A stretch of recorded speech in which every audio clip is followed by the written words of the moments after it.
It was a hot and dusty day in Lagos, Nigeria. Baptist Adekunle was a civil servant working for the Roads Corporation. He had been married for 5 years to his wife Kehinde, and they had 2 young children. A son named Damilare who was 4 years old, and a daughter named Sade who had just turned 2. Baptist's salary from the government job was very low. It was barely enough to pay for food, rent for their small apartment, and other basic needs. He often had to take on extra jobs on the side just to make ends meet. Baptist was an honest, hard-working man who despised corruption, but he saw it all around him in Nigerian society. One day, Baptist's supervisor at the Roads Corporation came to him with an opportunity to make some extra money. A contractor wanted to bribe some officials to get a road construction project approved, even though his company hadn't actually won the bid fairly. The supervisor offered Baptist a cut of the bribe money if he would help facilitate things.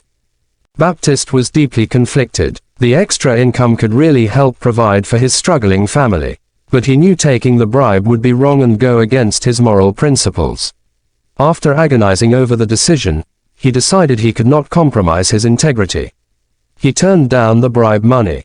Baptist's wife Kehinde was initially upset when she learned he had refused the money. Didn't he understand how hard it was to care for their family with his tiny salary? But deep down, she respected her husband for having such strong ethics. Without the bribe money, things continued to be a major struggle financially for the family. Baptist took on more side jobs doing laborer work when he could find it. Kehinde started a small business baking African bread and small pastries that she sold in their neighborhood to bring in whatever tiny income she could. One evening, after returning home from a long day of work, Baptist discovered that their 2-room apartment had been robbed. The few valuables they owned had been taken. Even worse, all of Kehinde's baking supplies and the little money she had managed to save up were gone too. It was a harsh setback that left them feeling hopeless. Around this same time, the supervisor who had offered Baptist the bribe before came to him again with another opportunity for illicit funds. This construction project was even bigger, and Baptist could make enough bribe money to change his family's life. Baptist was tempted, but remembered his principles. He turned it down once again. Increasingly frustrated by the widespread corruption all around him, Baptist started wondering if being honest was really worth it if his family was suffering so much. He saw his corrupt colleagues driving nice cars and living in big homes, while he could barely afford the smallest luxuries for his wife and children who he loved so dearly. Kehinde did her best to keep their small family's spirits up through the hard times. She scraped together what little money she could to make small celebrations for holidays and birthdays. On Damilare's 5th birthday, she could only afford to buy him a single small toy and bake a simple little cake. But she still managed to throw him a little party and make him feel special and loved. One day, things took a shocking turn when Baptist received a hand-delivered letter at work. It was from the supervisor who kept trying to involve him in taking bribes. The letter was a death threat, telling Baptist he would be killed if he kept being so honest and refusing to take the bribe money for these construction projects. Baptist was terrified for his life and his family's safety. That night, he had a long talk with Kehinde about the threat. She was furious at first, berating him for putting them in danger like this. But she eventually calmed down. They discussed whether they should report the threat to the authorities, but they knew how corrupted the police force was as well. It likely wouldn't make any difference. From that point on, Baptist lived in constant fear. He would spend his days at work with a knot in his stomach, worrying about looking over his shoulder. He would come home every night and embrace Kehinde and the kids, terrified it could be the last time. Kehinde did her best to comfort him, but she too had a gnawing concern in her heart. A couple of months went by with no incident, and they started to feel like maybe the threat was just a scare tactic. But then one evening, as Baptist was walking home from work, he was attacked by 2 men with knives. He put up a struggle, but they got the better of him and started repeatedly stabbing him. Lying there on the street, Baptist's life flashed before his eyes. He thought of his wife and children, and how he was so desperately trying to give them a better life through honest means.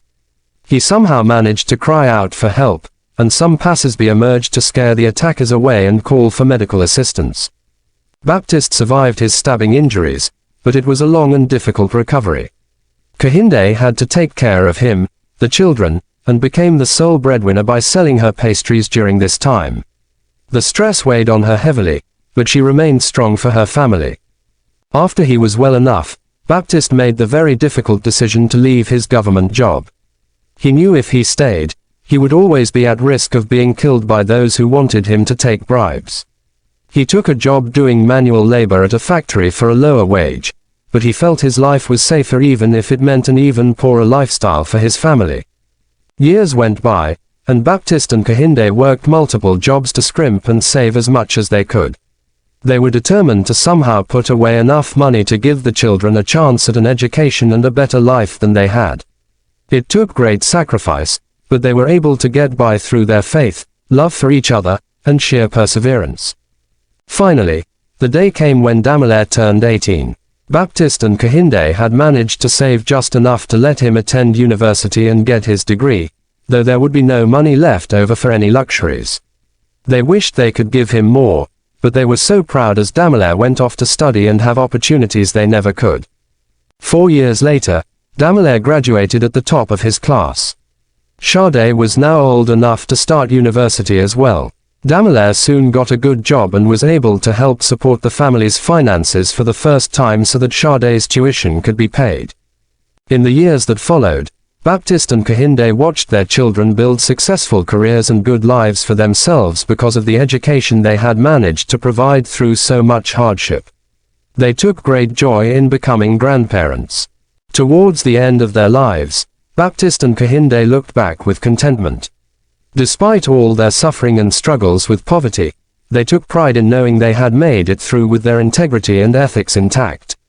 Their children and grandchildren were the beautiful new generation they had sacrificed for, a generation that Baptiste hoped could live in a Nigeria free from so much corruption.